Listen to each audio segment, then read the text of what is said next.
আসসালামু আলাইকুম।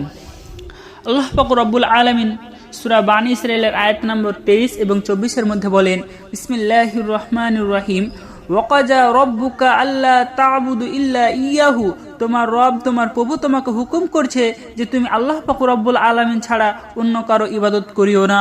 ওয়াবিল ওয়ালিদাইনি ইহসানাও, এবং তোমাদের পিতামাতা যারা রয়েছে তাদের সঙ্গে কি করো, সেবা যত্ন করো।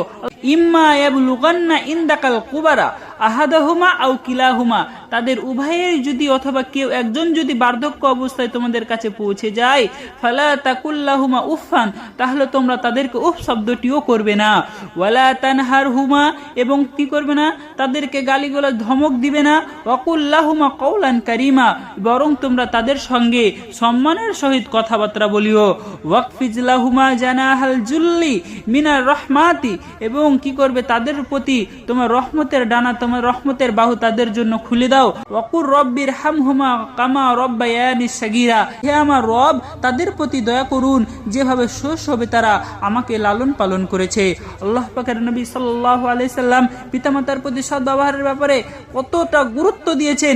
তিনি একটি হাদিসের মাধ্যমে বলেন, আব্দুল্লাহ ইবনে মাসউদ রাদিয়াল্লাহু তাআলা আনহু থেকে বর্ণিত, তিনি বলেন যে আমি রাসূল সাল্লাল্লাহু আলাইহি সাল্লামকে জিজ্ঞাসা করলাম, সাআলতুন নবী সাল্লাল্লাহু আলাইহি সাল্লাম আইয়ুল আমাল আহাব্বু ইলাল্লাহ, হে আল্লাহ রাসূল সাল্লাল্লাহু আলাইহি সাল্লাম আল্লাহর নিকট সবথেকে প্রিয় আমল কোনটি?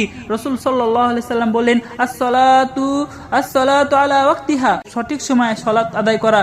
তারপর রাসূল সাল্লাল্লাহু আলাইহি সাল্লামকে আমি আবার জিজ্ঞাসা করলাম, সুম্মা আইয়ু, তারপরে কোন আমল? রাসূল সাল্লাল্লাহু আলাইহি সাল্লাম বলেন, ক্বালা সুম্মা বিররাল ওয়ালিদাইনি, পিতামাতার সেবা যত্ন করা।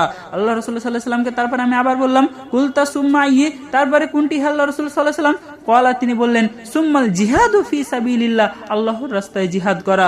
অর্থাৎ আমরা এই আয়াত এবং হাদিসটি দ্বারা বুঝতে পারলাম যে পিতামাতার সাথে সদ্ব্যবহার করা কতটা গুরুত্বপূর্ণ। আমরা যেন আজ থেকে পিতামাতার সঙ্গে সদ্ব্যবহার করতে পারি। আল্লাহ পাক রব্বুল আলামিন আমাদেরকে সেই তৌফিক দান করুন, আমিন। আসসালামু আলাইকুম।